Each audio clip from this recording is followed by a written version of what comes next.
Elle est enfermée derrière une vitre protégée par des prières. Sur son écriteau, une mise en garde, ne pas ouvrir. Cette poupée ne ressemble pas à celle des films d'horreur, mais pourtant, elle est bien plus terrifiante que ce que Hollywood nous a montré. Mais que savons-nous vraiment d'Annabelle? Est-ce un simple canular? Ou une exagération? Ou y a-t-il une part de vérité?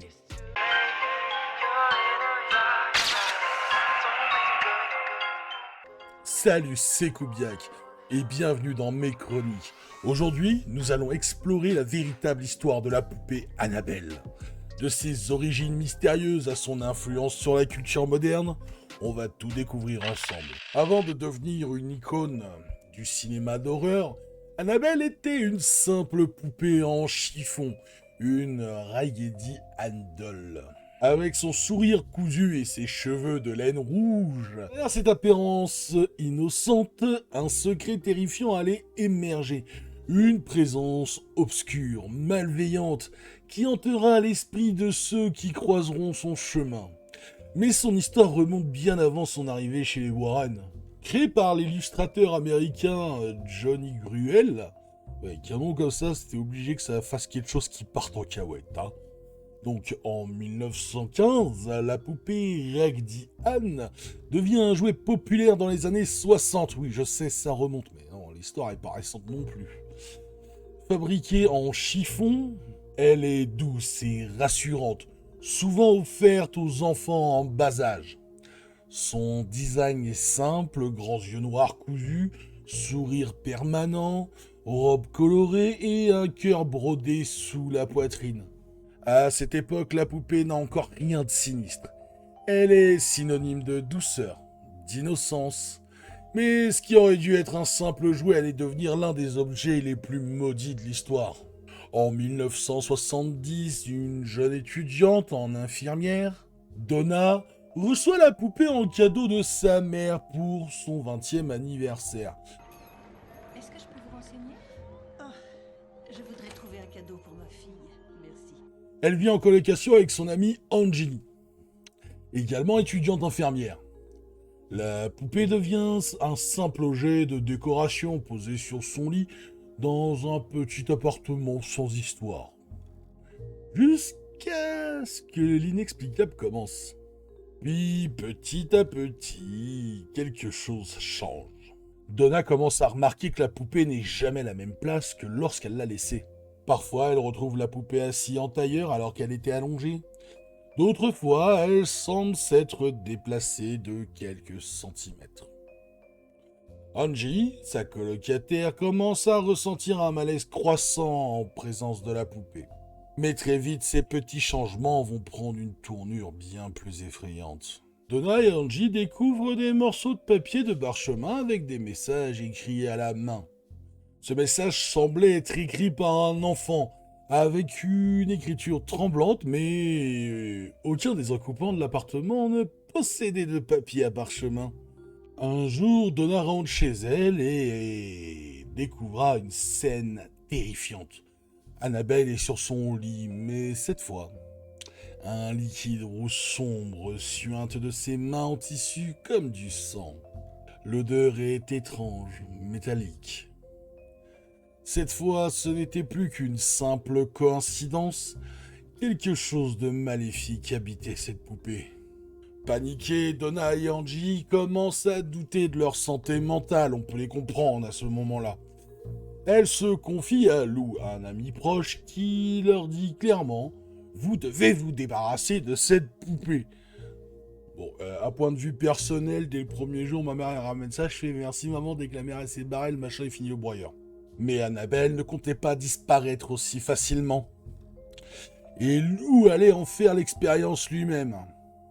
Terrifiés, Donna et Angie décident alors de consulter un médium. Mais elles ne s'attendaient pas à ce qu'elles allaient entendre. Après des semaines de phénomènes troublants, Donna et Angie, terrifiées, décident de consulter un médium. Ce qu'elles vont découvrir dépassera toutes leurs craintes. Et les plongera au cœur de l'horreur. La séance spirit commence dans une ambiance étrange. Le médium semble troublé, ses traits se crispent. Après un long silence, elle murmure il y a une présence ici. Puis, elle prononce un nom. Un nom qui changera tout. Annabelle. Annabelle Higgins. Selon la médium, Annabelle Higgins était une petite fille de 7 ans. Elle vivait autrefois dans une maison située dans l'ancien terrain où se trouve aujourd'hui l'appartement des jeunes femmes. Un jour, elle aurait été retrouvée morte dans un champ sans explication claire. Une petite âme errante piégée entre deux mondes.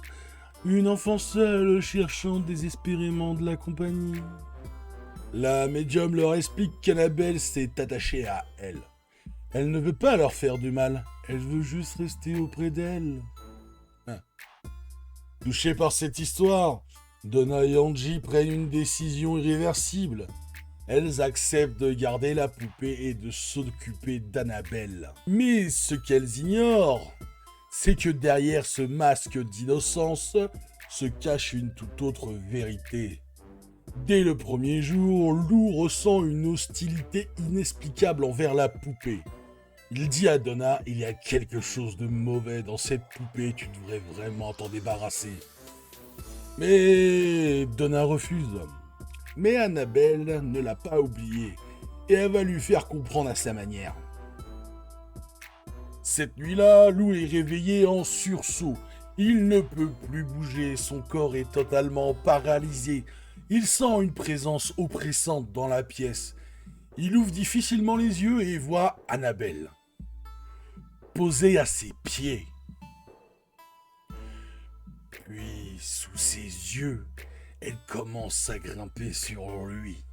Une sensation de serrement intense empêche de respirer. Il sent une poigne glaciale autour de son cou, puis plus rien. Il sombre dans la conscience. Au petit matin, Lou se réveille en sursaut et en sueur. Il respire difficilement, puis baisse les yeux sur son torse et blêmit. En effet, il voit 3 longues griffures ensanglantées marquées sur son torse. Elles brûlent intensément comme si elles venaient d'être faites. Ce n'était plus un simple esprit d'enfant, c'était autre chose. Cette fois, Donna et Angie savent qu'elles ont libéré quelque chose de dangereux. Elles n'ont plus le choix, elles doivent faire appel au service d'experts capables de gérer cette menace. Et à l'époque, les plus connus étaient Ed et Lorraine Warren. Désormais convaincus que la poupée Annabelle est possédée par une force maléfique, Donna et Angie se tournent vers les seuls experts capables de leur venir en aide, Ed et Lorraine Warren. Célèbres démonologues spécialistes dans les cas paranormaux. Après l'attaque sur Lou, Donna et Angie sont terrifiées. Elles ne dorment plus, évitent leur propre appartement. La poupée semble plus menaçante, son aura pesante. Elles appellent Ed et Lorraine Warren en espérant une explication rationnelle. Mais ce que les Warren allaient découvrir dépassait tout ce qu'ils avaient imaginé. Dès leur arrivée, Lorraine ressent une présence oppressante. L'atmosphère est électrique, chargée, quelque chose d'obscur rôde ici. Ils interrogent Donna et Angie sur les événements récents. Lorraine observe Annabelle, immobile sur le canapé. Jusqu'ici, les jeunes femmes pensaient avoir affaire à un esprit d'enfant.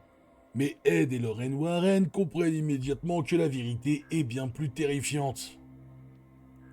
Ce n'est pas l'esprit d'une petite fille, c'est autre chose. Quelque chose qui prétend être Annabelle Higgins pour gagner votre confiance, dit à ce moment Ed Warren. Selon les Warren, un esprit humain ne peut pas posséder un objet. Seul un démon peut le faire. Ce démon ne veut pas la poupée. Il veut une âme. Et maintenant qu'il s'est attaché aux jeunes femmes, il ne partira pas sans laisser de traces. Ed utilise une prière de délivrance invoquant la puissance divine. Lorraine ressent des vibrations étranges dans la pièce, des bruits sourds résonnant dans l'appartement. Un courant d'air glacial éteint les bougies d'un coup. Le démon résiste, mais les Warren ne cèdent pas. Finalement, après plusieurs minutes, l'atmosphère s'allège. Lorraine ouvre les yeux, épuisée mais soulagée. L'énergie de la pièce moins lourde, mais un malaise persiste. Le démon semble avoir reculé, mais il n'a pas disparu. Il attend simplement une autre opportunité. Ed Warren sait que laisser Annabelle ici serait une erreur fatale. Ils prennent donc une décision radicale. Emmener la poupée avec eux et l'enfermer dans un endroit où elle ne pourra plus nuire. Sur le chemin du retour, la voiture fait des embardées sans raison. Les freins cessent de fonctionner, manquant de provoquer un accident. La direction se bloque à plusieurs reprises. Annabelle ne voulait pas être transportée, et elle allait tout faire pour empêcher les Warren d'arriver à destination. Finalement, après un trajet cauchemardesque, Ed et Lorraine arrivent chez eux. Annabelle est toujours là, mais elle n'a pas dit son dernier mot. Et c'est ici que commence le chapitre le plus terrifiant de l'histoire d'Annabelle. Les Warren pensaient avoir contenu le mal, mais Annabelle n'a jamais été qu'une simple poupée. Ce qu'elle représente dépasse l'entendement, et ceux qui l'ont défiée l'ont payé au prix fort. Une fois ramenés chez eux, Ed et Lorraine décident de l'enfermer définitivement. Une vitrine en verre bénite par un prêtre est conçue spécialement pour elle. Lorraine sent encore sa présence maléfique malgré l'enfermement. Ils installent un crucifix au-dessus de la vitrine et la pièce est régulièrement purifiée par des prières. Derrière ces parois de verre, Annabelle semble inoffensive, mais certains visiteurs du musée ne vont pas tarder à comprendre que son pouvoir est bien réel. Les Warren avertissent leurs visiteurs de jamais défier Annabelle, ce qui semble logique en temps normal. Mais tout le monde ne prend pas cet avertissement au sérieux. Un jeune homme et sa petite amie visitent le musée. En voyant Annabelle, ils se moquent d'elle. Très bonne idée. Lui disant qu'elle n'est qu'une simple poupée. Ed Warren le met en garde. Je ne plaisanterais pas avec ça si j'étais vous. Le motard rit, frappe à la vitrine et défie la poupée. En quittant le musée, il prend la route sur sa moto avec sa petite amie. Quelques minutes plus tard, un incident se produit. Le jeune homme perd le contrôle, s'écrase brutalement contre un arbre. Il meurt sur le coup, tandis que sa petite amie survit, mais est grièvement blessée. Un simple hasard ou bien Annabelle a-t-elle puni ceux qui l'ont défiée? Après l'incident du motard, Lorraine comprend que Annabelle doit être régulièrement contenue. Un prêtre vient bénir la vitrine toutes les semaines. Des prières latines sont récitées pour empêcher le démon d'agir à l'extérieur. Mais malgré toutes ces précautions, Annabelle continue de se manifester. Frissons inexplicables, sentiment d'être observé. Certains racontent avoir vu Annabelle bouger légèrement. D'autres témoignent de mauvaises expériences après leur visite. Cauchemars, accidents, apparitions étranges. Se pourrait-il que le mal qui habite Annabelle transcende les limites de sa vitrine? En 2020, une rumeur se répand sur Internet. Annabelle aurait disparu de sa vitrine. Ah, si t'habites à côté, déjà de base tu te sens pas bien, mais en plus si t'es pédophobe, c'est fini. Des internautes affirment qu'Annabelle s'est échappée du musée. Des vidéos virales spéculent sur des manifestations étranges dans la région. Lorraine Warren étant décédée en 2019, certains pensent que le rituel de protection a perdu son effet. Fake news ou réalité, une seule chose est sûre. Annabelle n'a jamais cessé d'effrayer. Annabelle est devenue une véritable icône de l'horreur, mais la poupée du cinéma ressemble-t-elle vraiment à Annabelle? Hollywood a exagéré son apparence, la rendant plus effrayante. Des besoins artistiques et scénaristiques, évidemment, on va pas leur en vouloir. Pourtant, l'histoire derrière elle est bien réelle et son pouvoir aussi. Peu importe que vous croyez ou non aux démons, ceux qui ont osé défier Annabelle ont toujours payé le prix fort. Car Annabelle attend toujours. Annabelle est-elle vraiment une entité démoniaque? Ou bien son histoire a-t-elle été amplifiée par la peur et les croyances populaires? À travers des témoignages, analyses scientifiques et enquêtes paranormales, essayons de démêler le vrai du faux. L'histoire d'Annabelle repose principalement sur les témoignages de Donna, Lou et des Warren. Mais peut-on faire confiance à ces récits? Donna et sa colocataire ont raconté leur expérience paranormale, mais jamais face caméra. Lou, victime des griffures, n'a jamais prouvé son attaque avec des documents médicaux. Les Warren, bien que célèbres dans le monde du paranormal, ont été critiqués pour leur manque de preuves concrètes. Et si les phénomènes étranges autour d'Annabelle s'expliquaient par des biais cognitifs et des réactions psychologiques. Car avec la paralysie du sommeil, la sensation d'écrasement sur la poitrine, hallucinations d'ombre, incapacité à bouger, ça ressemble un peu à ce qu'a vécu Lou. Le biais de confirmation. Une personne qui croit aux esprits verra plus facilement des signes paranormaux. Plus vous croyez en une chose, plus vous verrez des signes qui vous fera penser que cette chose existe ou est responsable. L'autosuggestion et l'effet placebo. Plus on nous répète qu'un objet est maudit, plus on a de chances d'y associer des événements étranges. Et si Annabelle était avant tout le fruit de notre imagination? Ah, ça serait un peu décevant, mais bon. Mais que disent les enquêteurs paranormaux modernes? Annabelle dégage-t-elle réellement une énergie négative? Certains appareils enregistrent des fluctuations inexplicables. Des témoignages affirment avoir ressenti un malaise en s'approchant de la poupée. Pourtant, aucune preuve scientifique irréfutable n'a jamais été apportée. Enfin, qu'on y croit ou non, Annabelle est devenue un symbole de l'horreur moderne. Mais sa version hollywoodienne est-elle fidèle à la réalité?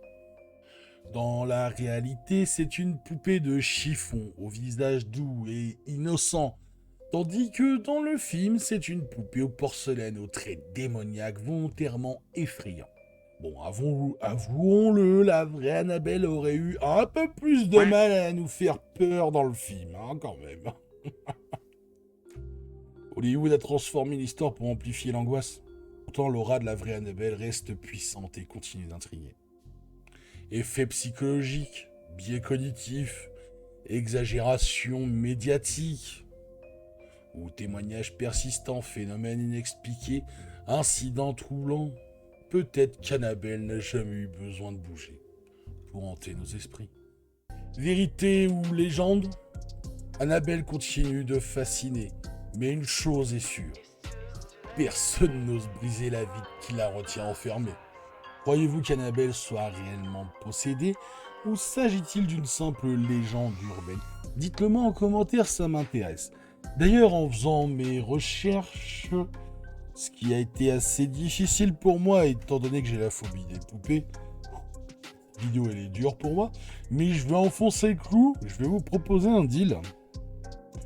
En faisant mes recherches, j'ai trouvé l'histoire d'une autre poupée connexe à l'histoire d'Annabelle, l'histoire de la poupée Robert, qui est tout aussi terrifiante et assez énervée. Donc si vous voulez que je fasse une vidéo sur la poupée Robert, vous marquez en commentaire Robert. Et s'il y a un max de Robert et un max de likes, je referai une vidéo sur une poupée et ce sera Robert. Sur ce, je vous remercie d'avoir regardé cette vidéo jusqu'au bout. Lâchez un max de likes si ça vous a plu. Et on se retrouve la semaine prochaine pour une nouvelle vidéo.